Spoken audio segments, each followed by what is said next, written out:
And I mean, off we go with market open. What do we have? 25,968 on the Nifty, absolutely flat. The Nifty bank is unchanged almost, 59,300 basically, 350 or so.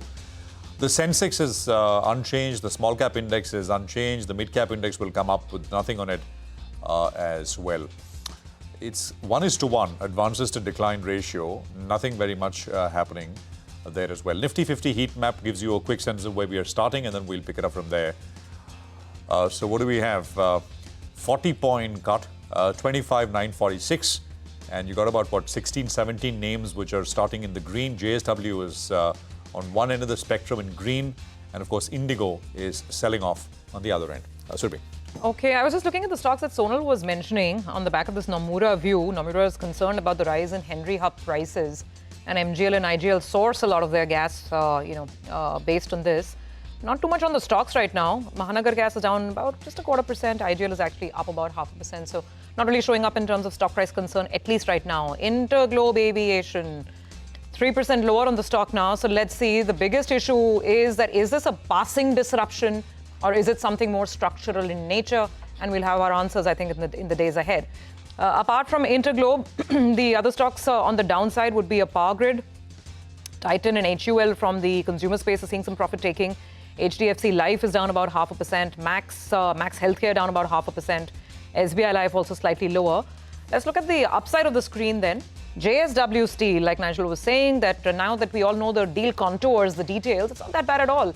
And perhaps helps the listed entity deleverage. So 1% up on JSW Steel. TCS is up about 1%. That was Sudarshan's intraday call for today. 1% up there. Hindalco seeing some traction.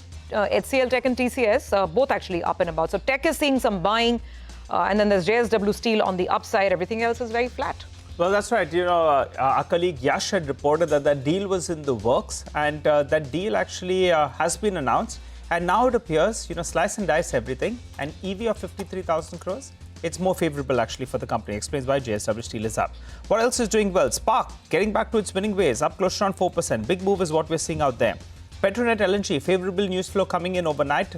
Maybe in the longer term with that deal that they've done with ONGC. But for the timing, the street is celebrating that. It's up close to around 2.5%. Hikal is up close to around 4%, and the volumes are very, very high on that one. I'm not sure what's going on there. But big move is what we're seeing out there. Godavari Power and Ispat. Favorable news coming in there. Capacity going from around 2.7 million tons to around 4.7 million tons. Stock marginally up close to around 1.5% or thereabouts. What's coming for profit taking? Grow is actually coming for profit taking. Stock is down close to around 4%. So that one, actually, the volumes are quite high for the first few minutes. Ola Electric is another one. Remember, it went dancing away from around 35-40 rupees all the way to around 70 rupees. It's back at around 37 rupees. So that actually is coming for profit taking. Biocon, I think there was some news flow that came in overnight.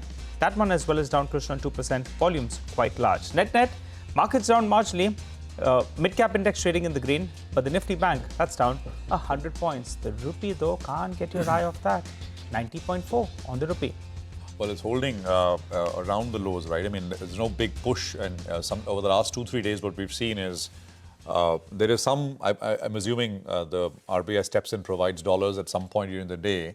And it pushes it back. But for now, 41 was the low and we're at about 38, so not very far away.